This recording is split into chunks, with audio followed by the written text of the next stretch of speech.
Hello and welcome to this episode of the Corporate Escapists TV show and podcast. I'm your host, Christine Inez, and I'm so delighted to have the very talented Wil joining us today. And I'm actually really excited about this conversation because I think this is so needed. And, I know myself, like having that sort of imposter syndrome where we can't sort of talk about ourselves is something that I've had to really dig deep and overcome. So welcome, Wil, and thank you so much. I know it's nighttime where you are right now. So thank you so much for your time. I really do appreciate it. Yeah, thanks. I got the 3-year-old in bed, so we're ready to go, ready to focus. Oh, that's the best time, isn't it? Like when there are sleeping babies, like it's just so precious. So I can totally remember those days. So yeah, I totally get it. Look, what I really want to do is just sort of like, if you want to just take some time and really introduce yourself, and then we can really sort of go into this amazing topic that we're going to talk about. Yeah. So the way that I introduce myself now these days is as the imposter complex connoisseur. That is a self-created title after years of working with small businesses on imposter complex issues. So that comes from procrastination, overwhelmed, having crappy boundaries, feeling not good enough, playing small. Those are all what I call some of the 8 pillars that keep the imposter complex alive and well. And they're feeding it almost as if, rivers coming off a mountain feeding a lake. So what my clients say about me is that I'm the great unstucker. I have a human lie detector that's in my head, so I can tell when my clients are lying. I have a process that allows me to see when they're lying or not. And that comes from a lifetime of lying to myself. And I forgot to ask in our prep for this, but is this a swearing podcast or am I keeping it PC? Oh, look, you can swear away. I will just flag it. It's all good. So no problems at all. Because I say the word shit a lot because of bullshit, the BS detector. So it's belief systems, but it's also bullshit. And I was the biggest liar. I was the most out of alignment with myself. Always saying that I wanted to do great things for the world. I had a mission and a vision. I wanted to help. But really, it was all about me. Really, it was something else. So that's why I feel like I intimately know the imposter complex, and also that process of discerning if my clients are lying to themselves, because I spent so long lying to myself, and I still do, and it's still a process of catching that. So that's the who I am. Yeah. And is this a good time for background story, or do you have? Yeah, please go right ahead. Like, because I absolutely really love. Like, I've done so much sort of like, I guess, stalking about what you do. So I really do really love what you're doing and the story behind it. Okay, great. So yeah, my story starts when I was literally, it was one of the worst days of my life. I was in my birthday suit, in my apartment that I shared with my girlfriend at the time, who's now my wife. So don't worry, this has a happy ending. But that morning, I had the whole morning to work on my business, and I ended up doing nothing. I ended up working myself into a tailspin of depression. I couldn't get off the couch. It got really hot in the apartment, so the layers started to come off, and so now I'm sweating, and I'm and I can't move, I can't think, until finally, all I could do is grab my guitar and hide in the corner in my birthday suit. And then hours later, my then girlfriend comes home to see that papers strewn everywhere. So this is imposter complex to the max. And if anyone's been there before, maybe not that extreme, but they know that feeling of all you can do is hide in the corner. You just can't bear the thought of doing anything else. And you don't want anyone to see you. And you're a failure, you're a loser, or whatever word you put in there. Those were some of my words. And that started a long time before, when I was a kid. And I was very, very sensitive. I was very emotionally sensitive. And later I would learn energetically sensitive. And I was taking on everyone else's stuff, and I was trying to process all of their pain and all their hurt for them because I felt it in my body. So it was actually very selfish, because I just didn't want to hurt anymore. So I needed to fix and save everybody else so that they would stop hurting, so that I could stop hurting, so that I could finally have some peace. So that developed into a full-fledged need to save the world. And I don't mean figuratively. I mean, I literally walked the planet for a decade with the belief that I had to save the world. So talk about, white privilege to the max, white man from North America walking around. I literally traveled to third world countries, volunteering, all the while believing that I needed to save the world. So the good thing about this eventually was that I found personal development. I became a life coach, all these great things, energy work, energy healing, but I hadn't yet identified this need. And I call it helper, fixer, saver. This need, the savior syndrome, this need to save and fix everybody. So my coaching practice sucked, and my direct sales business tanked, and everything just tanked because underneath it all, it was actually about showing everyone else how wrong they were and how right I was. So, but no, you wouldn't have known that. I was a really happy, or I seemed a really happy guy. So the benefit of that is I found all the best training, I learned all the best life coaching and energy healing, but none of it really clicked until I found this process and the energy guy that I practice with. And I learned how to call myself on my lies and then how to call others on their lies as well. And now I have identified that need to save and fix people. So instead of hiding in the corner, in my birthday suit, afraid to show my face because I can't possibly save the world today. So who the hell do I think I am? I can't possibly have success today. There's too many things on my list. Who the hell do I think I am? Instead, I get to actually have a balanced approach to life. My inner critic, which is one of the 8 pillars that I talk about, my inner critic is on my side. And when it starts to get off my side, I have specific processes to bring it back online. Not just inner dialogue, which is also really important, but actual energetic processes that I can run that will get me back in line, which I actually had to do this morning. I had a really amazing client who she had to complete our agreement because she lost her job. So she's minimizing all of her finances. And this was a real blow to me. She's an amazing client. I kind of love her in a way. And I really want her success. We've done amazing work. She's already given me 2 fantastic testimonials and referrals. So the last thing I wanted to wake up to this morning was an email saying, I've got to complete. And of course, my inner critic was right there to say, see, I knew it. You're going to fail just like you always used to. See, this is the beginning. You're going to tank it. You're about to tank it. You're about to face plant. So it was really helpful because I had a client half an hour later to have that process at hand to be able to get myself out of that.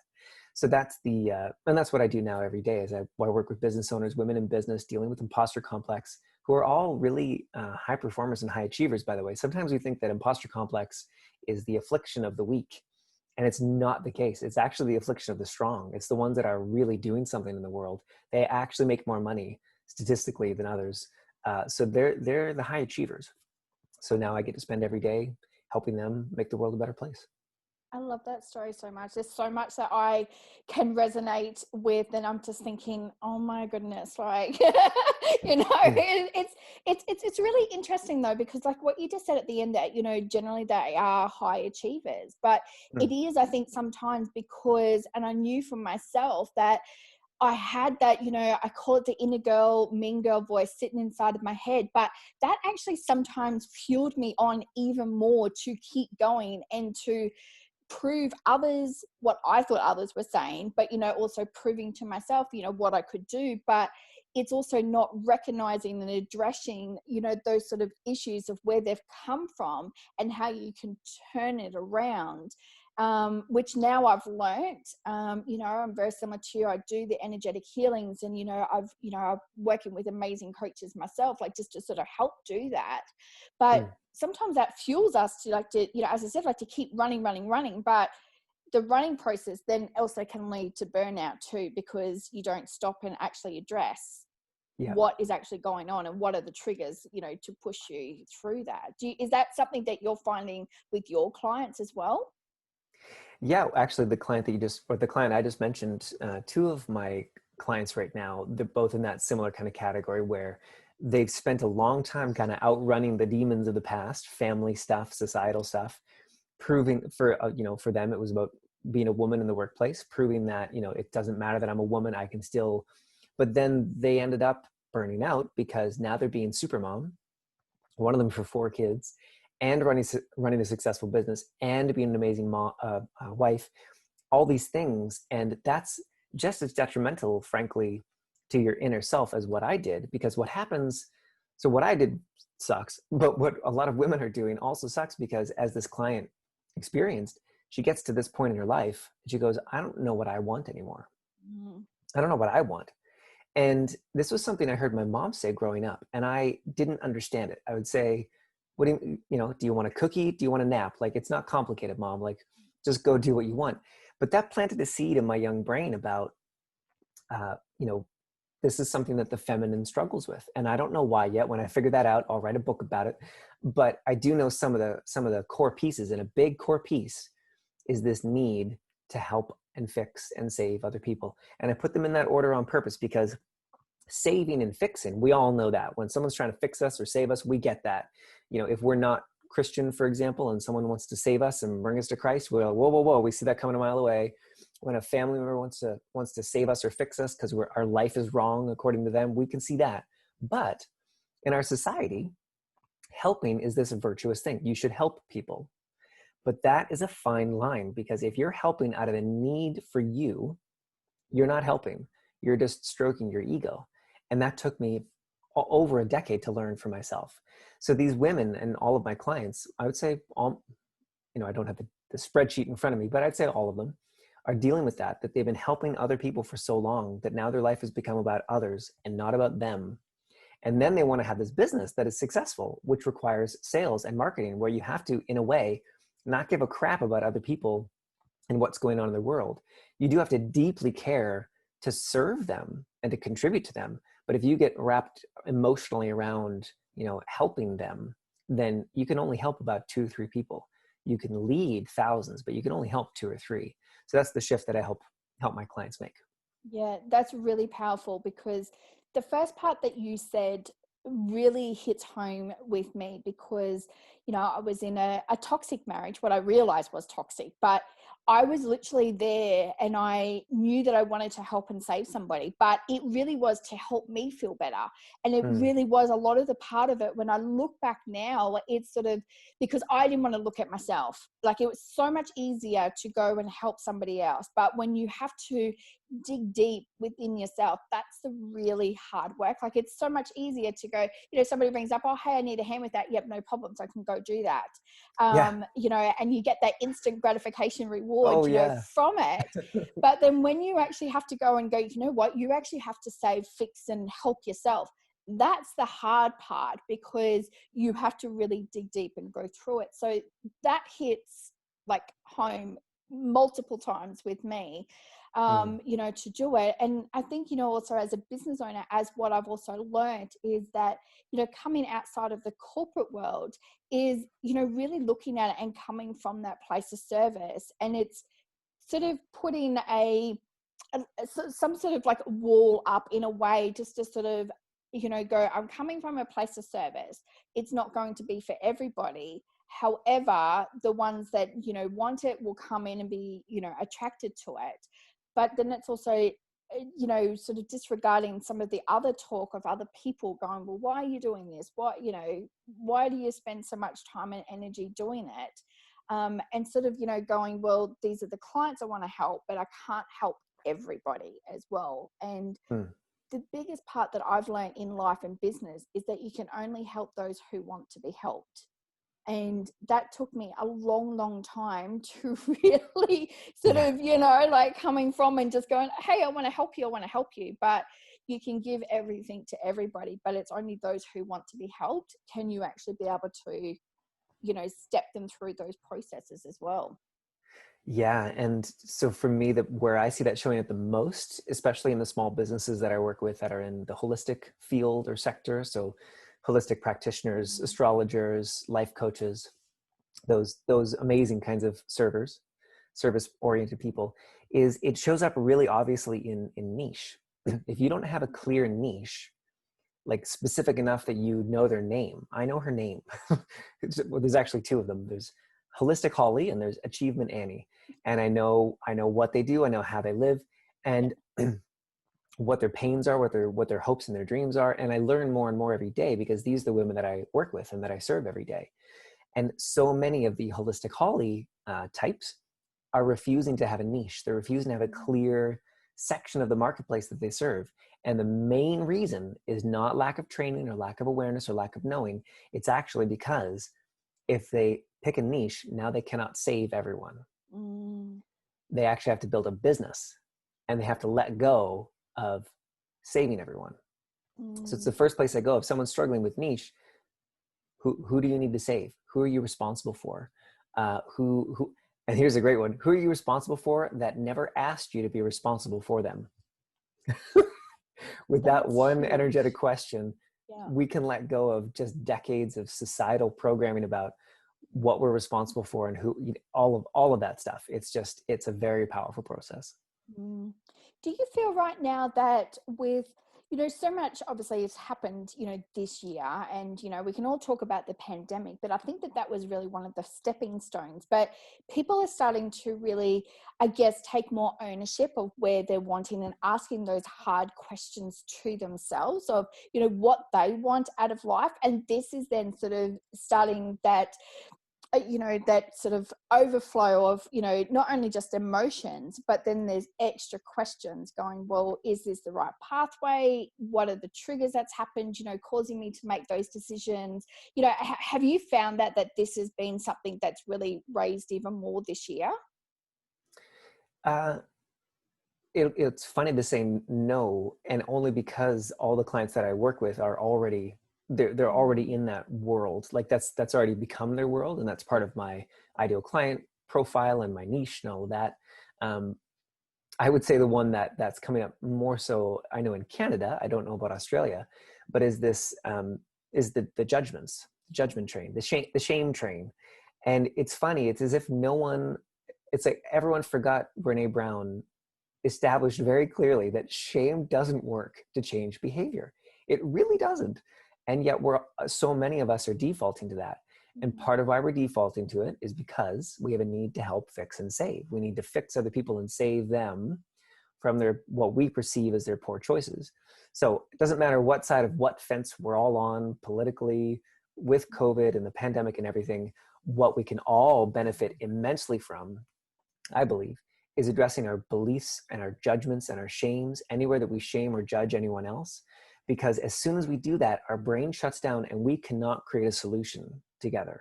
We're in righteousness. We're in I'm right, you're wrong. I'm good, you're bad. I'm up, you're down. And that historically has never worked. So that's a big part of my work, is helping people to step out of that. And one of my favorite processes that I got from another facilitator, Dane here, is you're right, I'm wrong. And this wasn't even the tool that I intended to leave everyone with. I've got another one that's my own, but it's that very powerful process of you're right, I'm wrong. You're Democrat, I'm Canadian, but I reference American politics. You're Democrat, I'm Republican. You're right, I'm wrong. You're right, I'm wrong. And I run that until there's no more energetic charge. And this is the homework that I give that only one of my clients has ever actually done, because everyone's subconsciously afraid of letting go of those walls and boundaries and barriers. And you mean I might be wrong? Like fundamentally that I could be wrong about this? So most of us are not willing to do that. And that's okay. We'll do it when we're ready. Yeah, no, definitely. And look, one of the most powerful things that I learned was radical forgiveness, and, talking through that, and, really being for me now, it's grateful for all the things that have happened that people are like going, well, oh, well, that's so terrible, aren't you, like, poor you, all this sort of stuff. And to really switch it through now to actually come from, that place of love and gratitude, because it has obviously allowed me to create the life that I have now, and also now start a business that I absolutely love. But, to get people from that, is quite difficult. Have you found that, there's also a pattern that comes through from people, and it's, they've had this whole society sort of view of what life should look like. And then when they sort of go, well, what they really want, it's so out there, or they might think that it's out there, but it's quite the norm for a lot of people.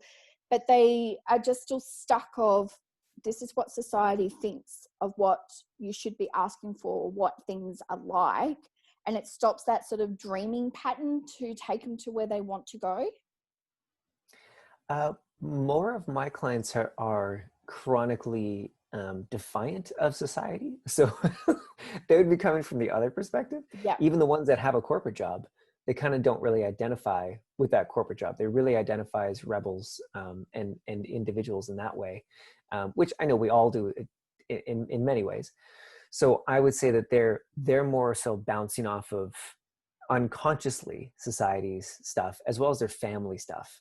And this is the kind of thing that never gets old. And I always make the silly joke, if so I'm working with my clients and I'm very intuitive and I can see where the beliefs originate, where they come from. And then I'll say, oh, that feels more of a masculine belief. It probably came from your dad. And they'll say, oh my gosh, how did you know? And I was like, well, I had a 50-50 chance. As Freud said, if it's not one thing, it's your mother. So, it's only the two. But it doesn't get old as long as we don't take it as the therapist journey where we have to be on the couch for 6 years before we're good and we're okay to be with other people. As long as it's part of the process and not a stopping place, then I think it's a very powerful process to look at. This belief that I have that it's not okay to run my own business, or it's not okay to do a weird, wacky kind of business, or it's not. I just met a woman who makes a living selling bow ties for cheerleading squads. Bow ties for cheerleading squads. Yeah. So, if she went to her mother's beliefs, probably that was not okay. Probably that was not within the realm of possibilities. So I do see that a lot with my clients, and that's what I help them step out of, is where they hung up on, either consciously or unconsciously, family stuff, society stuff. How is it languaged? And then especially for women as well. And that's part of for me, the gift of being a man working with women is that I didn't grow up as a woman. So in one way, I'll never understand the challenges.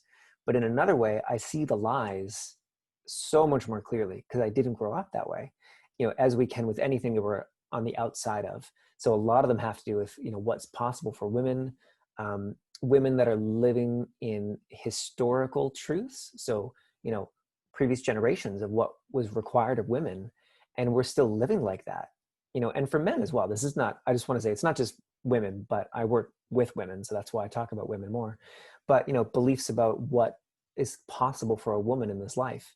And yeah, stepping out of that can be just a huge gift. And it's amazing seeing the light go on in my clients' faces. Like when they see a belief and they clear it and they step out of it, and you see the light, and then you hear from them 2 days later and they've signed a new client because of some weird, wacky woo-woo process you did. It's very gratifying, job. Look, I love it so much because I love the fact that you're using, different, modalities, like, to sort of really help different people. But I love the fact that you say woo woo, because I love it so much. Like, it's for me, my niece calls it hippy dippy stuff. So, so I'm like, okay, no problems. Like, that's all good. But, for me, it's really has helped change. What is, like, somebody, like, if they're sitting there right now going, you know what, I can resonate with so much that, you're saying about the clients that you'll work with. What is something that they could really implement right now, or a question they could even ask themselves to sort of, take that next step to, in their life, or whether or not it's in their business as well? Yeah. So is it okay if we go kind of deep down the rabbit hole? Just like a straight on. Okay. Love it. Because that's how I work with my clients. I have to practice asking permission and say, is it okay if I be really blunt and kind of rude? And they always say yes, because they're paying me lots of money. But but your listeners are not paying. They're just observing for the moment. So we'll see if they want to go down this little rabbit hole. So if you're stuck in procrastination, which is usually, going on if someone's not willing to fully put themselves out there, if they've started a business and now they don't know what to do next, if you're stuck and unclear at all, if you're not taking action, if you're procrastinating or overwhelmed, this will work. I've found that this is every single time that a business owner is procrastinating, this is why. There's one tiny little caveat that I could share if we have time, but this is like 99% of the time, this is why it's happening. It's the fear of a specific judgment. So I'm not talking about fear of success or fear of failure or fear of what will they think. I'm talking about the fear that my mother will come out of the grave, literally, and say, you snotty little brat, who do you think you are? Like I'm talking specific, and the more specific that your listeners can get as they apply this process, the more powerful it can be. So this is anything. If I'm not, if I set up the podcast time with you and you ask for my bio and stuff, and then I don't get back to you on time with all that stuff, maybe I'm just really busy. Maybe. but probably not. Probably I got into the interview and then my ego jumped up and got scared because I'm afraid that, oh, I don't know, you look like someone I knew, or maybe your name reminds me of an old boss or whatever. But if I can get specific on that fear and that the judgment that I don't want to hear, then I can clear it with the tools that I show people. But even just being aware of it, you'll be like, oh my gosh, I'm literally not making this Facebook post, like Facebook post ready to go, promotion schedule ready to go, but you're not doing it because my mom always used to say, bragging is not what we do in this family. We are not braggers. And so you don't hit post. So it's that specific. So anytime, for anyone that's listening, if you're procrastinating, there's a specific judgment. Yeah, that's the long and the short of it. No, I love it so much because I'm just sitting there going, because I still have days, and I know that there's certain days as to why I'm not doing something, but that's a really great question just to sort of ask and just to sort of keep going. And it all does come back to, either something somebody said to me in high school or something that, this family member has said, and you're just like going, okay, well, that's not going to really serve me anymore. So, off you go and do it. So I really love what you're doing. And, do you have obviously people work with you? Do they work one-to-one? Do you have a course or a program that they work with you? Yeah, I do one-to-one. So I set up a consultation process for that. And then I do a group program every month called Ease with Business. And it's a month-long program. There's 4 classes and everyone gets time in the hot seat because it's a small batch, small group program.